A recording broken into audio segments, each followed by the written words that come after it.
Hello everyone, मैं अनिल कुमार सिंह स्वागत करता हूं आपका आपके यूट्यूब चैनल विश्व भारती क्लासेस में। आज की वीडियो में हम लेकर के आए हैं पंचायती राज पार्ट टू इसलिए क्योंकि पार्ट 1 ऑलरेडी हम आप तक पहुंचा चुके हैं और उम्मीद है आपने देखा होगा। अगर पिछले वीडियो को आपने देखा है तो आपको इस बात की जानकारी हो गई होगी कि मैंने शुरुआत में पंचायती राज के संदर्भ में एक ब्रीफ जानकारी आप लोगों तक पहुँचाने का काम किया है और उसके बाद 25 ऑब्जेक्टिव क्वेश्चन आपके सामने रखे थे। आज के इस वीडियो में और 40 क्वेश्चन MCQ के तौर पर आपके सामने हम रखने जा रहे हैं और साथ ही साथ जैसा कि पिछले वीडियो में मैंने बताया था कि ऑब्जेक्टिव क्वेश्चन के बहाने ही आपको इस टॉपिक के संदर्भ में सारी बारीकियों से हम आपको परिचित करा देंगे। तो कुछ बातें बताई जा चुकी है और कुछ क्वेश्चन का पैटर्न आपको आज की वीडियो में और उससे जुड़ी हुई कुछ जो महत्वपूर्ण बातें हैं वो भी हम आपको इसके माध्यम से बताएंगे। अगर आपने वीडियो को पहले वाला नहीं देखा है तो आप एक बार उसको अवश्य देख लीजिए सो दैट कि आपके पास एक तो 65 ऑब्जेक्टिव क्वेश्चन आ जाएंगे। इस टॉपिक के विषय में आपको एक सामान्य सा परिचय और एक जानकारी हो जाएगी। क्वेश्चन को फिर सॉल्व करना आपके लिए आसान होगा। तो पहले उस वीडियो को देख लीजिए अगर नहीं देखे हैं तो, और अगर आपने देख रखा है तो इस वीडियो को देखिए और उसके बाद मुझे लगता है कि ऑलमोस्ट पंचायती राज से जुड़ा हुआ जो सवाल आपके सामने आएंगे उसको आप पूरी तरीके से सही करने की स्थिति में होंगे। वीडियो को सिर्फ देखिए ही नहीं, अपनी प्रतिक्रिया भी मुझ तक अवश्य पहुंचाइए। वीडियो को अपने दोस्तों के साथ शेयर भी कीजिए। चलिए अगले वीडियो में फिर मिलेंगे हम, लेकिन आज का जो 40 क्वेश्चन का सेट्स है उसको हम लोग देखने का काम करते हैं। चलिए क्वेश्चन का फिर हम लोग सिलसिला शुरू करते हैं। आज के सेट में 40 क्वेश्चन आपके सामने आएंगे। क्वेश्चन नंबर 1, किस समिति की सिफारिश को आधार बनाकर पंचायती राज संस्था को संवैधानिकता प्रदान करने एवं मजबूती देने के लिए 64वां संशोधन विधेयक लाया गया था? पीके थुंगन समिति, दांतेवाला समिति, सादिक अली समिति या फिर LM सिंघवी समिति? सही उत्तर है इसका डी, LM सिंघवी समिति, जो कि लोकसभा से तो पारित हो गया था लेकिन राज्यसभा में यह पारित नहीं हो सका क्योंकि विपक्ष का यह आरोप था कि इस संशोधन विधेयक के माध्यम से केंद्र को मजबूती प्रदान करने का प्रावधान किया गया है। आपको यह बताया था कि 64वां संविधान संशोधन विधेयक राजीव गांधी के समय में लाया गया था। क्वेश्चन नंबर 2, सामुदायिक विकास योजना के उद्देश्यों की प्राप्ति में सहायता देने के लिए राष्ट्रीय प्रसार सेवा कार्यक्रम की शुरुआत किस वर्ष की गई थी? सबसे पहले तो ये जान ले कि सामुदायिक विकास कार्यक्रम जो कि पंचायती राज संस्था की स्थापना की दिशा में पहला सक्रिय प्रयास था, यह 1952 में लाया गया था। अब ऑप्शन देखें। 1951, जाहिर सा बात है कि सामुदायिक विकास कार्यक्रम अगर 1952 में आया है तो उससे पहले हो नहीं सकता है। ऑप्शन बी 1952, सी 1953 और 1954 और सही उत्तर है इसका 1953, जहां की राष्ट्रीय प्रसार सेवा कार्यक्रम लाया गया था। क्वेश्चन नंबर 3, किस अधिनियम द्वारा स्थानीय स्वशासन को एक हस्तांतरित विषय के रूप में परिवर्तित कर दिया गया? अगर आपने पिछला वीडियो का शुरुआत वाला पार्ट सुना होगा तो इसका आंसर आपके लिए बिल्कुल सहज होगा। इसका सही उत्तर है 1919 का मॉन्टेग्यू चेम्सफोर्ड सुधार, जिसके द्वारा भारत में प्रांतों में पहली बार द्वैध शासन लगाया गया था और प्रांतीय विषयों को आरक्षित और हस्तांतरित दो भागों में बांटा गया था और स्थानीय शासन को हस्तांतरित विषय की सूची में रखा गया था और विधायिका को उस पर कानून बनाने का अधिकार दिया गया था। तो इसका सही उत्तर है बी, 1919 का मॉन्टेग्यू चेम्सफोर्ड सुधार। क्वेश्चन नंबर 4, कौन सा अनुच्छेद पंचायत के चुनाव में न्यायालय के हस्तक्षेप पर प्रतिबंध लगाता है? ऑप्शन को देखें। 243A में ग्राम सभा का प्रावधान किया गया है। 243B में पंचायतों की संरचना के संदर्भ में प्रावधान है और इसका सही उत्तर है 243C, जिसमें कि पंचायतों के निर्वाचन का बात है और इसमें न्यायालय के हस्तक्षेप को प्रतिबंधित करने का भी प्रावधान है। 243 में पंचायती राज व्यवस्था में स्थानों के आरक्षण के संदर्भ में प्रावधान है। तो ऐसे करके ABCD 4 जो इसके अनुच्छेद आए हैं सबको अलग से नोट कर ले, क्योंकि अनुच्छेद पर आधारित प्रश्न भी आपसे पूछे जा सकते हैं। नंबर 5, पंचायतों के चुनाव के लिए नियुक्त राज्य निर्वाचन आयुक्त की सेवा शर्तों का निर्धारण किसके द्वारा किया जाता है? ऑप्शन को देखें, भारत का चुनाव आयोग, राष्ट्रपति, राज्य विधानमंडल या फिर राज्यपाल। इसका सही उत्तर है डी, राज्यपाल। तो राज्य निर्वाचन आयुक्त के सेवा शर्तों का निर्धारण राज्यपाल के द्वारा किया जाएगा और इनके सेवा शर्तों में इनके सेवा काल के दौरान किसी भी प्रकार का कोई अलाभकारी परिवर्तन नहीं किया जाएगा। और राज्य निर्वाचन आयुक्त को अगर पदमुक्त करना हो तो इनको पदमुक्त करने का तरीका भी वही है जो कि उच्च न्यायालय के न्यायाधीशों को करने का तरीका है, मतलब कि साबित कदाचार और असमर्थता की स्थिति में दोनों सदनों के 2/3 बहुमत से इनको भी पदमुक्त किया जा सकता है। तो क्वेश्चन नंबर 5 का सही उत्तर है डी। नंबर 6, पंचायत किस सूची का विषय है? संघ सूची, राज सूची, समवर्ती सूची या फिर अवशिष्ट विषय है? ये अवशिष्ट विषयों का प्रावधान आपको पता है कि आर्टिकल 248 के तहत किया गया है कि जो तीनों में शामिल नहीं है वो अवशिष्ट विषय की श्रेणी में आते हैं। खैर, इसका सही उत्तर है राज्य सूची। और राज्य सूची का विषय होने के कारण ही राज्य विधानमंडलों को इस पर कानून निर्धारित करने का अधिकार दिया गया है। इसीलिए अलग अलग राज्यों में पंचायती राज के संदर्भ में हम अलग अलग व्यवस्था भी पाते हैं। चलिए अब क्वेश्चन नंबर 7, केंद्र सरकार ने कब पंचायतों में महिलाओं को 50% आरक्षण देने के प्रस्ताव को मंजूरी प्रदान कर दी? सीधा आंसर जानते हैं। इसका सही उत्तर है डी, अगस्त 2009। और सबसे पहले बिहार में महिलाओं को 50% आरक्षण का प्रावधान किया गया। महिलाओं को 50% आरक्षण देने की जो व्यवस्था है बिहार के अलावा मध्य प्रदेश, केरल, उड़ीसा, झारखंड, हिमाचल प्रदेश, छत्तीसगढ़, मणिपुर, उत्तराखंड और राजस्थान में भी है। तो बिहार से 50% महिलाओं को आरक्षण देने की शुरुआत हुई। इसके बाद कई सारे राज्यों में भी यह व्यवस्था लागू कर दी गई है। तो इसका सही उत्तर है डी, अगस्त 2009 में केंद्र सरकार ने इस संदर्भ में मंजूरी देने का काम किया था। नंबर 8, ग्राम पंचायत प्रमुख को हटाने के लिए आवेदन किसके समक्ष प्रस्तुत करना होगा? सही उत्तर है इसका जिला पंचायत अधिकारी। ग्राम पंचायत प्रमुख को हटाने के लिए आवेदन जिला पंचायत अधिकारी को देना होगा। इसके लिए जो अविश्वास प्रस्ताव लाया जाएगा वो 10 दिन पहले इस संदर्भ में ग्राम पंचायत प्रमुख को जानकारी दी जाएगी और अविश्वास प्रस्ताव जो है वो ग्राम सभा के आधे सदस्यों के हस्ताक्षर से मतलब ये एप्लीकेशन दिया जाएगा और इसके बाद जिस दिन मतदान होगा 3/4 मतलब 75% मतदान के द्वारा ही इनको पदमुक्त किया जा सकता है। और इस बात के होने के बाद मतलब कि ग्राम पंचायत के प्रमुख को सूचना जब दी जाएगी तो सूचना दिए जाने के 30 दिनों के अंदर एक बैठक गांव के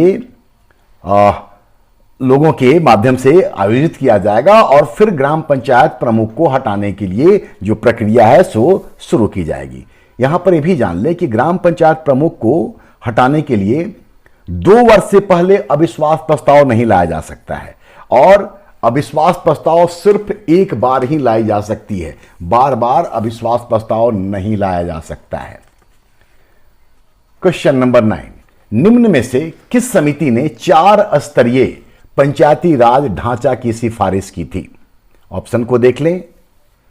पहले यह जान लें कि 4 स्तरीय ढांचा में क्या क्या होगा। ग्राम स्तर पर ग्राम पंचायत, फिर प्रखंड स्तर पे पंचायत समिति और जिला स्तर पर जिला परिषद और चौथा जो होगा वो राज्य विकास परिषद होगा जिसके की अध्यक्ष मुख्यमंत्री होंगे और जिला स्तर पर जिला विकास पदाधिकारी का पद मतलब डीडीसी का पद क्रिएट होगा। ये सिफारिश उनके द्वारा ही दिया गया जिन्होंने 4 स्तरीय पंचायती राज ढांचा की सिफारिश की थी। तो चौथा स्टेज जो होगा वो राज्य विकास परिषद का होगा जिसके की अध्यक्ष मुख्यमंत्री होते, जिला स्तर पर जिला विकास पदाधिकारी का पद क्रिएट किया जाता और फिर 4 स्तरीय ढांचा बनता। ऑप्शन को देखें, सही उत्तर है इसका GV.K. राव समिति जो कि ऑप्शन ए में है।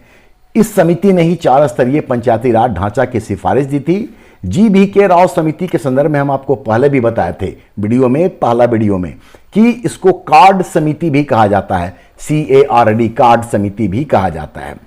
ऑप्शन बी को देखें, LM सिंघवी, ये 1985-86 में ये कमेटी बनी थी और इस समिति ने कुछ बातें इसके संदर्भ में हम आपको बता रखे हैं ऑलरेडी। यहां पर यह जान लें कि इस समिति ने दलगत व्यवस्था, मतलब कि पार्टी लेवल पर या राजनीतिक दलों को चुनाव से दूर रखने की बात की थी। और LM सिंघवी समिति ने यह भी कहा था कि विवाद निपटारे के लिए पंचायती राज ट्रिब्यूनल होना चाहिए राज्य के स्तर पर। पंचायती राज अधिकरण या न्यायाधिकरण की व्यवस्था राजकीय स्तर पर किया जाना चाहिए। ये LM सिंघवी समिति का रिकमेंडेशन था। और यहां एक बात और याद कर ले, हालांकि पहले आप क्वेश्चन देख चुके हैं कि LM सिंघवी समिति पहली समिति थी जिसने की पंचायती राज व्यवस्था को संवैधानिक दर्जा देने की सिफारिश की थी। अशोक मेहता समिति, आप सब जानते हैं कि द्विस्तरीय पंचायती राज संस्था के निर्माण का सिफारिश इन्होंने किया था। मंडल पंचायत जो कुछ गांवों को मिलकर के बनते, और जिला स्तर पर जिला परिषद, इन्होंने तो द्विस्तरीय कहा। साथ ही चुनाव को दल के आधार पर संचालित करने की भी सिफारिश अशोक मेहता समिति के द्वारा दिया गया था। इसके अलावा अशोक मेहता समिति ने पंचायतों के प्रभाव का मूल्यांकन के लिए सामाजिक अंकेक्षण होना चाहिए, इस बात की भी सिफारिश की थी। तो 4 स्तरीय जो ढांचा है वो बंगाल में आज भी विद्यमान है, ग्राम, प्रखंड, जिला और फिर चौथे स्तर पर राज्य विकास परिषद के तौर पर यह रिकमेंडेशन दिया गया था। चलिए नेक्स्ट क्वेश्चन के लिए तैयार हो जाएं।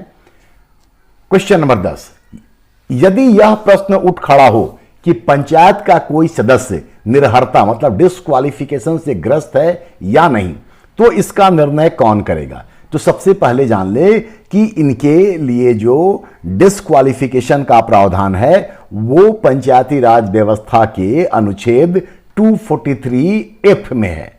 243F में डिस्क्वालिफिकेशन का प्रावधान किया गया है और यह निर्णय करने का अधिकार होगा राज्य विधानमंडल द्वारा निर्धारित अधिकारी को, मतलब कि इसका सही उत्तर है डी।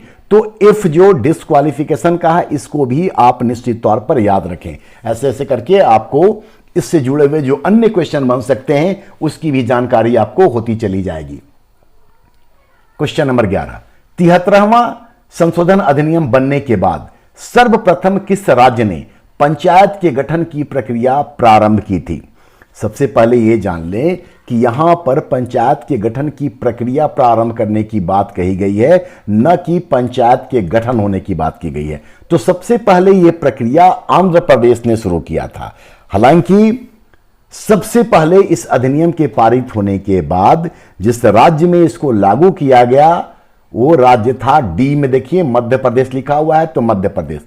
प्रक्रिया सबसे पहले क्वेश्चन के अनुसार आंध्र प्रदेश ने, जो कि इस सवाल का सही उत्तर है। लेकिन अगर क्वेश्चन ये रहे कि 73वां संविधान संशोधन बनने के बाद सर्वप्रथम किस राज्य में पंचायती राज व्यवस्था को गठित किया गया, तो सबसे पहले इसको गठन और लागू करने का काम किया गया मध्य प्रदेश के द्वारा 1993 में ही। 1993 में ही बिहार, कर्नाटक, गुजरात, सिक्किम और त्रिपुरा में भी इस अधिनियम को लागू किया गया। लेकिन अधिनियम के बनने के बाद सबसे पहले एमपी और प्रक्रिया शुरू करने का काम आंध्र प्रदेश ने किया था। चलिए, तो कुछ और क्वेश्चन का जवाब भी आपको इसी क्वेश्चन के या इसके ऑप्शन के थ्रू मिल गया होगा। नंबर 12, 73वां संविधान संशोधन अधिनियम पारित किए जाने के समय भारत के प्रधानमंत्री कौन थे? आसान क्वेश्चन है, आप निश्चित तौर पे जानते होंगे। सही उत्तर जानते हैं, सही उत्तर है इसका PV नरसिम्हा राव। लोकसभा में 22 दिसंबर 1991 को पारित हुआ और अगले ही दिन 23 दिसंबर 1991 को राज्यसभा में पारित हुआ और उसके बाद राष्ट्रपति का हस्ताक्षर किया गया। और इस दौरान जो राष्ट्रपति थे वो थे शंकर दयाल शर्मा। तो प्रधानमंत्री नरसिम्हा राव और राष्ट्रपति शंकर दयाल शर्मा थे। नंबर 13, निम्न में से कौन सी समिति पंचायती राज संस्था से संबंधित नहीं है? सादिक अली समिति, संथानम समिति, हनुमंतराव समिति या फिर VN गाडगिल समिति? और सही जवाब है इसका संथानम समिति। तो तो ऑप्शन बी इसका सही उत्तर है और बाकी जो समिति है वो पंचायती राज से संबंधित है। ये भ्रष्टाचार से संबंधित था संथानम समिति के संदर्भ में, और भी कई सारी बातें हैं जो आपको अन्य वीडियो में देखने के लिए मिलेगा। अगर आपने देखा है तो आपको निश्चित तौर पर याद भी होगा। क्वेश्चन नंबर 14, 73वें संविधान संशोधन विधेयक पर कितने राज्यों ने अपना अनुसमर्थन मतलब रेटिफिकेशन दिया था? सबसे पहले यह जान ले कि 73वां संविधान संशोधन विधेयक, संविधान संशोधन की 3 जो व्यवस्थाएं हैं, साधारण बहुमत से संशोधन, विशेष बहुमत से या विशिष्ट बहुमत से संशोधन और राज्यों के अनुसमर्थन से, जो संशोधन का सबसे जटिल व्यवस्था भारत में है उस व्यवस्था के तहत किया गया था, जिसमें सामान्य तौर पर क्या होता है कि दोनों सदनों में 2/3 बहुमत से पारित होने के बाद इसको राज्यों के अनुसमर्थन के लिए भेजा जाता है, और अगर आधे या उससे अधिक राज्य इसको रेटिफाई कर देते हैं, इस पर अपनी सहमति दे देते हैं, तब इसको अंतिम रूप से राष्ट्रपति के पास भेजा जाता है। वैसे भी ये जो तीसरी प्रक्रिया है वो आमतौर पर तब संशोधन से संबंधित इस्तेमाल की जाती है जब भारत के संघीय ढांचा से संबंधित किसी व्यवस्था को बदलना हो, परिवर्तित करना हो। तो खैर इस सवाल का सही जवाब है 17। तो 17 राज्यों ने इस पर अपना रेटिफिकेशन दिया था। ठीक है, तो उत्तर सी इसका सही उत्तर है। नंबर 15, किस राज्य की पंचायती व्यवस्था में ग्राम सभा को पाली सभा कहा जाता है?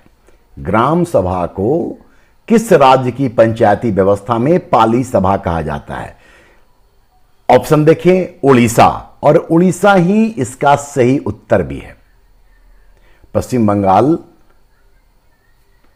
मिजोरम और सिक्किम भी इसके ऑप्शन है, लेकिन इसका सही उत्तर है उड़ीसा। बिहार में इसको पंचायत कहा जाता है।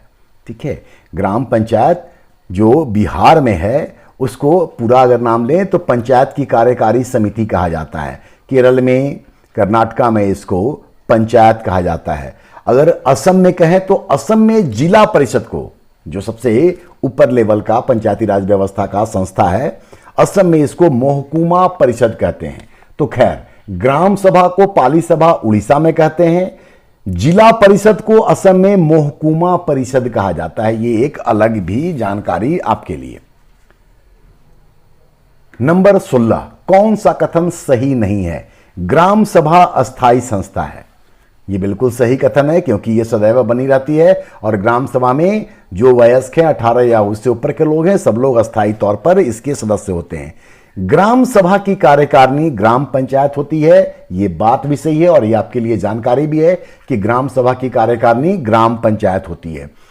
इस सवाल का जो सही उत्तर है, क्योंकि पूछा गया कथन सही नहीं है, वो सही नहीं है सी में। प्रखंड विकास पदाधिकारी को ग्राम पंचायत के निरीक्षण का अधिकार है। यह अधिकार प्रखंड विकास पदाधिकारी को नहीं बल्कि जिलाधीश को होता है। वो ग्राम पंचायतों का निरीक्षण कर सकते हैं, उसको भंग करने और बजट के निरीक्षण का भी अधिकार रखते हैं। तो ऑप्शन सी इसका सही उत्तर है और प्रखंड विकास पदाधिकारी के स्थान पर जिलाधीश ये काम करते हैं। इसके बाद ऑप्शन डी को देखिए, पंचायत समिति क्षेत्रीय विकास के लिए योजना तथा कार्यक्रम तैयार करती है। ठीक है, यह भी सही है। इसी के बाद फिर राज्य सरकार इसको अप्रूव करने का काम करती है। तो 16 का सही उत्तर है सी। नंबर 17, अशोक मेहता समिति के सिफारिश के अनुसार मंडल पंचायत में खाली जगह है, क्वेश्चन मार्क बना हुआ है। सदस्य होंगे, मतलब कितने सदस्य होंगे जो ग्रामीणों द्वारा प्रत्यक्ष रूप से चुने जाएंगे। मंडल पंचायत में कितने सदस्य होंगे अशोक मेहता समिति के रिकमेंडेशन के अनुसार, और इसका सही उत्तर है बी 15। नंबर 18, 73वें संशोधन द्वारा एक न्याय पंचायत की व्यवस्था की गई है जो कितना रुपया तक का जुर्माना लगा सकती है। चलिए सबसे पहले ये जान ले कि 3 या 4 पंचायतों के लिए एक पंचायत समिति होगी। 3 या 4 पंचायतों के लिए एक पंचायत समिति होगी जिसमें कुछ सदस्य मनोनीत किए जाएंगे और कुछ का निर्वाचन पंचायतों के द्वारा किया जाएगा। इसकी जो अधिकारिता होगी, जुरिडिकेशन जो होगा, वो छोटे दीवानी और फौजदारी मामलों तक ही सीमित है और इस न्याय पंचायत को कारावास का अधिकार नहीं है, मतलब वो कैद की सजा नहीं दे सकती है, वो जुर्माना लगा सकती है। और कितना लगा सकती है उसका एक जो लिमिटेशन है क्वेश्चन के अनुसार से, उसका सही उत्तर है सी, 50 रुपया से लेकर के 1000 रुपया तक न्याय पंचायत जो है वो जुर्माना लगा सकती है। क्वेश्चन नंबर 19, जिला पंचायत या जिला परिषद के अध्यक्ष का चुनाव, सीधा आंसर जानते हैं बी, जिला परिषद के सदस्यों के द्वारा अप्रत्यक्ष रूप से होता है। इस सब फैक्ट्स को याद रखिएगा। नंबर 20, पंचायत के सीटों के आरक्षण के संबंध में क्या सही नहीं है? पंचायत के सीटों के आरक्षण के संबंध में क्या सही नहीं है? एसटी एवं एससी के लिए आरक्षण का प्रावधान राष्ट्रीय एसटी एवं एससी आयोग, मतलब कि राष्ट्रीय अनुसूचित जनजाति जाति आयोग करेगा। यह बिल्कुल भी सही नहीं है, क्योंकि इनका आरक्षण जनसंख्या के आधार पर होता है और इसका प्रावधान 73वें संविधान संशोधन में किया गया है। तो राष्ट्रीय अनुसूचित जाति जनजाति आयोग के द्वारा इनके लिए सीटों का आरक्षण नहीं किया जाता है, और बाकी जो ऑप्शन है वो आपके लिए इंफॉर्मेशन का काम करेगा। तो इसका सही उत्तर ए है। 21 को देखें, ग्राम सभा के संबंध में क्या सही नहीं है? ऑप्शन ए, अनुच्छेद 243 ए में इसका प्रावधान है, यह सही है। पहले भी ऑप्शन को एक्सप्लेन करते हुए हम आपको बता चुके हैं। बी, इसका गठन 200 या अधिक सदस्यों से मिलकर होता है, यह बात भी सही है और यह आपके लिए इंफॉर्मेशन है। ऑप्शन ऐसे ही रखे गए हैं सो दैट कि आपको उससे भी इंफॉर्मेशन मिलता रहे। सी, इसकी बैठक वर्ष में कम से कम 2 बार अवश्य होती है, यह भी सही है। तो ए बी सी सही है, इसका मतलब कि डी आंसर होगा। अब उसका भी सही उत्तर जान ले कि इसकी गण पूर्ति, इसको कि कोरम बोलते हैं, इसकी गण पूर्ति पंजीकृत मतदाताओं के 1/4 मतलब 25% भाग के बराबर होती है। ये 25% नहीं बल्कि 1/5 मतलब कि 20% के बराबर होती है। तो इसकी गण पूर्ति है पंजीकृत मतदाताओं के 1/5 मतलब कि 20% के बराबर। क्वेश्चन नंबर 22, 73वां संविधान संशोधन निम्न में से क्या प्रावधान नहीं करता है? ऑप्शन ए, राज्य वित्त आयोग की स्थापना। आप सब जानते होंगे कि आर्टिकल 243 आई में राज्य वित्त आयोग के संदर्भ में प्रावधान है कि राज्यपाल के द्वारा प्रत्येक 5वें वर्ष में राज्य वित्त आयोग की स्थापना की जाएगी, जिसका कि प्रावधान 243 आई में है। बी को देखें, राज्य चुनाव आयोग जो पंचायतों में चुनाव कराएगा, इसके लिए भी पहले हम लोग प्रश्न पूछ चुके हैं, तो बी भी सही है।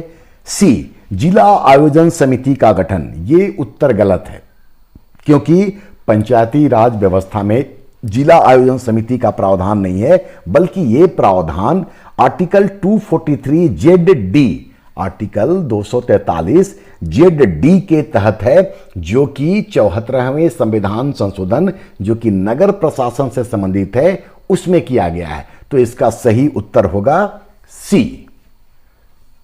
नंबर 23, 73वें संविधान संशोधन के द्वारा आरक्षण की चक्रानुक्रम व्यवस्था मतलब रोटेशन सिस्टम प्रत्येक 5 वर्षों पर लागू होती है, किंतु किस एकमात्र राज्य में यह व्यवस्था 10 वर्षों पर होती है?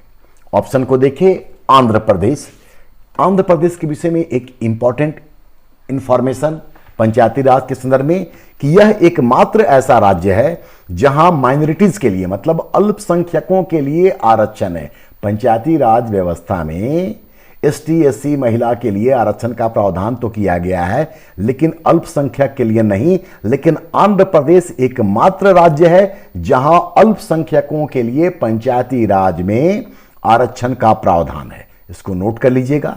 गुजरात को देखें, गुजरात पंचायतों में अन्य स्थानीय निकायों के लिए, गुजरात में पंचायत तथा अन्य जो स्थानीय निकाय हैं उसके लिए मतदान को, वोटिंग को अनिवार्य किया गया है। बाकी जगह में वोटिंग, स्थानीय चुनावों में मतदान अनिवार्य नहीं है, लेकिन गुजरात में अनिवार्य किया गया है। इस सवाल का कि जहां 10 वर्षों पर आरक्षण का रोटेशन सिस्टम लागू होता है, सही उत्तर है तमिलनाडु। तो बाकी जानकारी भी आप नोट कर लें, ठीक है। मेघालय के लिए क्वेश्चन आगे आएगा, तो आपको और जानकारी देंगे। नंबर 24, किस एकमात्र केंद्र शासित प्रदेश में पंचायती राज व्यवस्था लागू नहीं है? सभी केंद्र शासित प्रदेशों में 1994 से ही लागू है, एक्सेप्ट ऑप्शन के हिसाब से दिल्ली। तो इसका सही उत्तर है दिल्ली। नंबर 25, निम्न में से किस राज्य में पंचायती राज व्यवस्था लागू नहीं है? नागालैंड, मिजोरम, मेघालय या असम?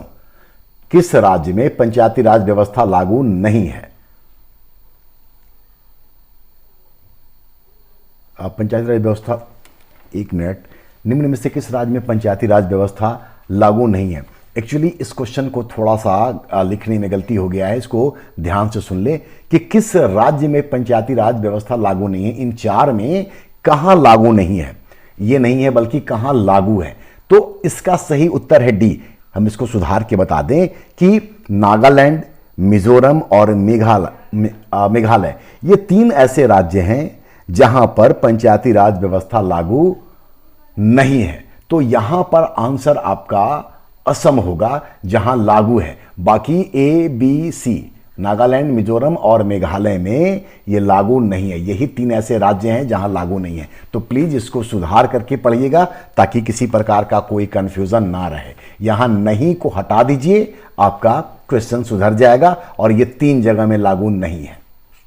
चलिए अगला क्वेश्चन देखते हैं। तीन राज्यों में जनता को पंचायतों के सदस्यों को वापस बुलाने का अधिकार, मतलब कि वहां पर राइट टू रिकॉल है। निम्न में से कौन सा राज्य इसमें शामिल नहीं है? मतलब कि तीन राज्य जहां की राइट टू रिकॉल पंचायतों के सदस्यों के संदर्भ में लागू है, ठीक है, वो आपको रहने देना है और जहां पर यह व्यवस्था नहीं है उसको आपका आंसर करना है। तो राइट टू रिकॉल इनमें से किस राज्य में लागू नहीं है? सही उत्तर है ए, उत्तराखंड। क्वेश्चन को आराम से पढ़ लीजिएगा तब गलती कीजिएगा, मतलब गलती नहीं होगी। अदरवाइज जैसे मैंने क्वेश्चन लिखने में गलती किया था 25 को, पढ़ने में भी जल्दबाजी होगी तो गलती हो सकता है। फिर से दोहरा रहे हैं इस क्वेश्चन को हम। तीन राज्यों में जनता को पंचायत के सदस्यों को वापस बुलाने का अधिकार है। तीन ही राज्य हैं जहां पंचायतों के सदस्यों को बुलाने का अधिकार है। उसमें पंजाब, मध्य प्रदेश और छत्तीसगढ़ शामिल है। तो ये आंसर दूसरे एंगल से, और इसका सही उत्तर होगा ए, उत्तराखंड। चलिए नेक्स्ट क्वेश्चन को देखिए हम लोग।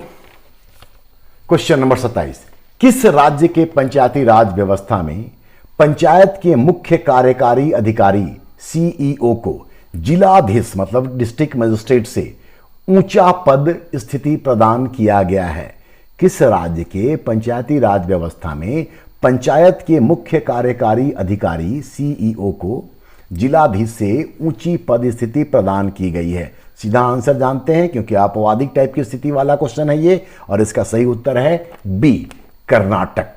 ऐसी व्यवस्था आपको बाकी जगह, बाकी राज्यों में नहीं दिखेगा। नंबर 28, किस राज्य की पंचायती राज व्यवस्था की सराहना इस कारण से की जाती है कि वहां पंचायती राज से जुड़े मामलों की सुनवाई के लिए अलग न्यायाधिकरण ट्रिब्यूनल बनाया गया है? मतलब पंचायती राज से जुड़ा हुआ कोई भी विवाद होगा तो उसकी सुनवाई जो होगी उसके लिए गठित न्यायाधिकरण करेगा, और इसका सही उत्तर है केरल। ये भी अपने आप में एक यूनिक फीचर को प्रस्तुत करता है, बाकी जगह पर यह व्यवस्था नहीं होती है। तो केरल इसका सही उत्तर है, जो पंचायती राज से संबंधित किसी प्रकार के विवाद को सुलझाने के लिए न्यायाधिकरण को गठित करता है।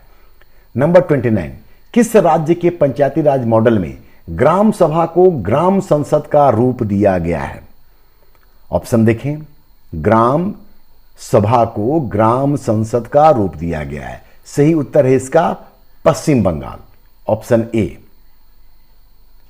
नंबर 30, संविधान सभा ने किसके सिफारिश पर पंचायती राज को अनिवार्य रूप देने के स्थान पर नीति निर्देशक तत्व में शामिल किया था?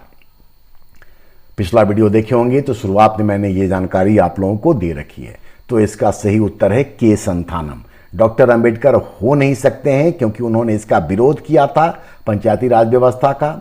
सुभाष चंद्र बोस इसलिए नहीं हो सकते हैं क्योंकि हम सब जानते हैं कि सुभाष चंद्र बोस की मृत्यु 1945 में ही हुई थी और संविधान सभा का बात कर रहे हैं तो संविधान सभा का चुनाव ही हुआ था जुलाई 1946 में। तो सुभाष चंद्र बोस नहीं हो सकते हैं। तो ए और डी तो ऐसे एलिमिनेट हो गया। सही उत्तर है इसका के संथानम। नंबर 31, पंचायती राज संस्था की स्थापना के लिए गठित समितियों का सही क्रम है। ये आंसर आप तभी कर सकते हैं जब आपको ये पता हो कि कौन सी समिति कब गठित की गई है। तो ऑप्शन सी इसका सही उत्तर है क्योंकि बलवंत राय मेहता समिति का गठन 1957 में किया गया। संथानम मतलब के संथानम समिति ये 1963 में गठित हुई। अशोक मेहता समिति ये 1977 में हुआ और जी भी के राव समिति ये 1985 में हुआ।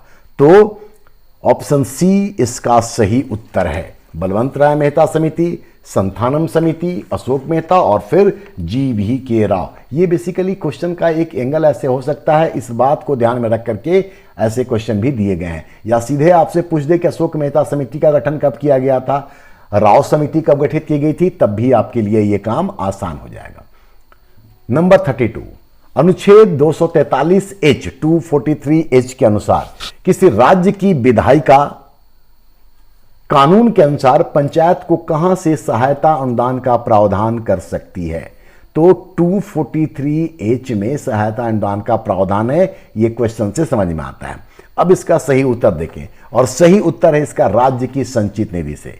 तो राज्य की संचित निधि से राज्य की विधायिका कानून के अनुसार पंचायतों को सहायता अनुदान का प्रावधान कर सकती है। राज्य सूची का विषय है तो भारत की संचित निधि से हो नहीं सकता है, भारत की आकस्मिक निधि से हो नहीं सकता है। इसलिए बी और डी से में आपको आंसर चूज करना है और सही उत्तर है डी, राज्य की संचित निधि।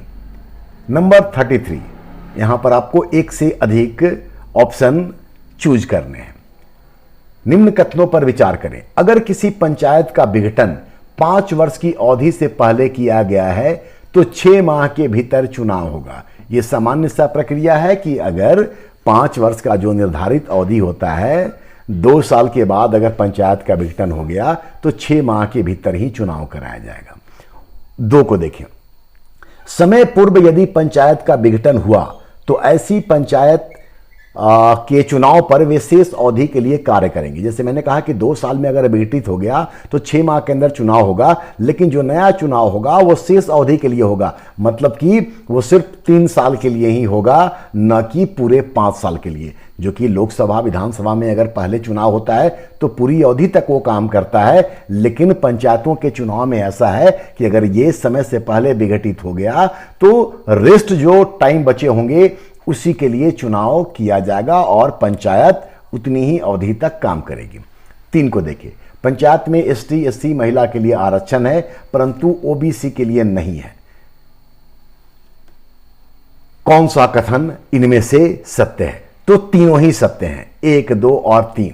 ओबीसी के लिए आरक्षण नहीं है, लेकिन राज्य को यह अधिकार दिया गया है कि वो चाहें तो उनके लिए आरक्षण का प्रावधान कर सकते हैं ओबीसी के लिए। और पहले भी आपको हम बता रखे हैं कि पंचायतों में आरक्षण का प्रावधान 243D के तहत किया गया है। पंचायतों में आरक्षण का प्रावधान 243D के तहत किया गया है। पहला और दूसरा ऑप्शन को एक बार फिर देख लें तो उससे जुड़ा हुआ अनुच्छेद भी आपको बता देते हैं हम। अगर किसी पंचायत का विघटन और समय से पूर्व, इसके लिए यह कार्यकाल को शो कर रहा है, तो पंचायतों के कार्यकाल का प्रावधान है 243 क्लाउज ई में और आरक्षण है 243D में। इन चीजों को प्लीज नोट कर लीजिएगा, ये काम आएगा। एक जगह अनुच्छेद को नोट करते जाइएगा, क्वेश्चन अलग अलग जगह में आ रहे हैं, लेकिन आप उसको एक जगह नोट कर लीजिएगा तो आपके लिए बेहतर होगा, आसान हो जाएगा याद करना। नंबर 34, निम्न में से कौन पंचायत के लेखाओं मतलब अकाउंट्स के संचालन एवं जांच के संबंध में प्रावधान बनाता है? पंचायतों के अकाउंट्स के संचालन और जांच के संबंध में प्रावधान करने का अधिकार है राज्य की विधायिका को। तो ऑप्शन डी इसका सही उत्तर है। नंबर 35, 73वें संविधान संशोधन के निर्माण के बाद संघीय व्यवस्था में हुए परिवर्तन में कौन सही नहीं है? संघीय व्यवस्था मतलब केंद्र और राज्य के बीच शक्तियों का बंटवारा। 73वें संविधान संशोधन के बाद क्या हुआ कि संघीय ढांचा के 3 स्वरूप आ गए, केंद्र सरकार, राज्य की सरकारें और स्थानीय सरकारें। इसी से जुड़ा हुआ यह प्रश्न है और पिछला बार के वीडियो के शुरुआत में मैंने इन चीजों को थोड़ा बहुत स्पष्ट करने का प्रयास किया है। अगर आपने देखा होगा तो इसका जवाब आप देने की स्थिति में होंगे। ऑप्शन ए को देखिए, शक्तियों का विकेंद्रीकरण हुआ। पहला लाइन ही हम बोले थे कि लोकतांत्रिक व्यवस्था का विकेंद्रीकरण कर, सत्ता का विकेंद्रीकरण कर, लोकतंत्र को मजबूत बनाना ही पंचायती राज का उद्देश्य होता है। तो शक्तियों का विकेंद्रीकरण तो आएगा ही। संपूर्ण व्यवस्था में परिवर्तन आया। हम आपको ये भी बताए थे कि 1992-93 तक भारत के संघीय ढांचा में केंद्र और राज्य ही होते थे, लेकिन 73वें संविधान संशोधन के बाद संघीय व्यवस्था में तीसरा तत्व भी आ गया और होता स्थानीय सरकार, केंद्र सरकार, राज्य सरकार और स्थानीय सरकार। तो इसका मतलब कि ऑप्शन बी भी सही है। प्रशासनिक शक्तियों का हस्तांतरण हुआ, बताने की आवश्यकता नहीं है, संघीय व्यवस्था का रूप बदला है तो प्रशासनिक शक्तियों का भी हस्तांतरण होगा। न्यायिक शक्तियों का हस्तांतरण हुआ। भारत में संघीय व्यवस्था के बावजूद न्यायपालिका को एकीकृत रखा गया है। हमारी जुडिशियरी इंटीग्रेटेड है, इसलिए डी इसका सही उत्तर होगा, क्योंकि न्यायिक शक्तियों का हस्तांतरण नहीं हुआ है। नंबर 36, अनुच्छेद 243G के संबंध में कौन सी बात सही है? तो सीधा सा आंसर जाने कि इसका सही आंसर यह होता है कि कानून के द्वारा पंचायत को स्वायत्त शासी संस्था के रूप में कार्य करने का अधिकार दिया गया। व्यवस्था यह है कि राज्य विधानमंडल आर्टिकल 243G के तहत पंचायतों को और स्वायत्तता प्रदान करेगी, सो दैट कि वो अपना काम बेहतर तरीके से करें और लोकतांत्रिक विकेंद्रीकरण का जो उद्देश्य रखा गया है वो फुलफिल हो सके। तो इसका सही उत्तर है बी। नंबर 37, किस समिति ने सिफारिश दिया था कि पंचायती राज का ढांचा 4 स्तरीय होना चाहिए? मेरा ख्याल से ये क्वेश्चन रिपीट हो गया है। GV राव, ठीक है, 1985 में राजीव गांधी के समय में, जिसको कि कार्ड कमेटी बोलते थे। ये बात हम आपको बता चुके हैं। पंचायती राज 4 स्टेज का बताया थे कि नीचे ग्राम, फिर प्रखंड, फिर जिला और फिर राज्य विकास परिषद, अध्यक्षता मुख्यमंत्री को। ये बात हम आपको ऑलरेडी बता चुके हैं। तो इसका आंसर GV राव होगा। लेकिन जब क्वेश्चन आया है तो CH हनुमंत राव, ये ऑप्शन भी है, इसको जान ले। CH हनुमंत राव समिति या कार्यदल ये योजना आयोग के द्वारा 1982-84 के दौरान गठित की गई थी और C हनुमंत राव समिति के अनुसार जिला स्तर पर 50 सदस्यीय योजना तंत्र होना चाहिए, ये सिफारिश दी गई थी। तो चलिए, क्वेश्चन तो रिपीट हो गया है, लेकिन C हनुमंत राव के विषय में हम लोग जान गए कि योजना आयोग के द्वारा 82-84 के दौरान इसका गठन किया गया और जिला स्तर पर 50 सदस्यीय योजना तंत्र होना चाहिए, यह सिफारिश उन्होंने दिया था। यह बात भी हम आपको बता रहे हैं। 38, निम्न में से किसी एक राज्य में द्विस्तरीय पंचायती राज संस्थान नहीं है, मतलब कि बाकी 3 में द्विस्तरीय है। सही उत्तर है केरल, क्योंकि केरल में द्विस्तरीय नहीं बल्कि 1 स्तरीय है और यहां सिर्फ ग्राम पंचायतें होती हैं। केरल के अलावा जम्मू कश्मीर में भी 1 स्तरीय ही पंचायती राज व्यवस्था है और वहां भी सिर्फ ग्राम पंचायतें होती हैं। तो तमिलनाडु, हरियाणा, पंजाब, इसके अलावा उड़ीसा में भी द्विस्तरीय पंचायती राज संस्था काम कर रही है। इसके अलावा बाकी सभी राज्यों में त्रिस्तरीय पंचायती राज व्यवस्था है, जबकि बंगाल के विषय में हम लोगों ने पहले भी देखा कि 4 स्तरीय संस्था काम करती है। तो इसका सही उत्तर केरल 1 स्तरीय। 39, पंचायत की सदस्यता के लिए न्यूनतम आयु है? बहुत आसान क्वेश्चन है ये। सही उत्तर है इसका 21 वर्ष। नंबर 40, 3 राज्यों में मध्यवर्ती तथा जिला स्तर की पंचायत में स्थानीय विधायकों और सांसदों को पदेन सदस्यता नहीं दी गई है। उन राज्यों में कौन एक शामिल नहीं है? तो इसका सही उत्तर है पंजाब। मतलब कि यहां पर पंचायत में स्थानीय विधायकों और सांसदों को पदेन सदस्यता नहीं दी गई है, बाकी सब जगह ये दिया गया है। तो ये अपवादी की स्थिति है। तो कुछ प्रश्न ऐसे भी थे या ऑप्शन के थ्रू मैंने आपको बताने का काम किया है जहां थोड़ा अलग व्यवस्था है। तो जो अलग अलग व्यवस्थाएं हैं उन चीजों को आप नोट कर लीजिएगा। ये 40 क्वेश्चन और पिछले वीडियो में जो 25 क्वेश्चन है, इसको देखने के बाद कुछ अनुच्छेदों को अगर नोट करते चलेंगे, जो कमेटियां बनी हैं उसके विषय में जो आपको जानकारी दी गई है उसको आप नोट करते जाएंगे, तो फिर मुझे नहीं लगता है कि पंचायती राज से जुड़ा हुआ अगर कोई क्वेश्चन आपके सामने एमसीक्यू के तौर पर आएगा तो आप ऐसा नहीं होगा कि सॉल्व ना कर पाए। चलिए, तो उम्मीद है कि ये वीडियो आपको पसंद आया होगा और आपकी ज़रूरत का जो चीज़ है इसमें उपलब्ध हुआ होगा। मिलते हैं अगले वीडियो में कुछ और टॉपिक के साथ।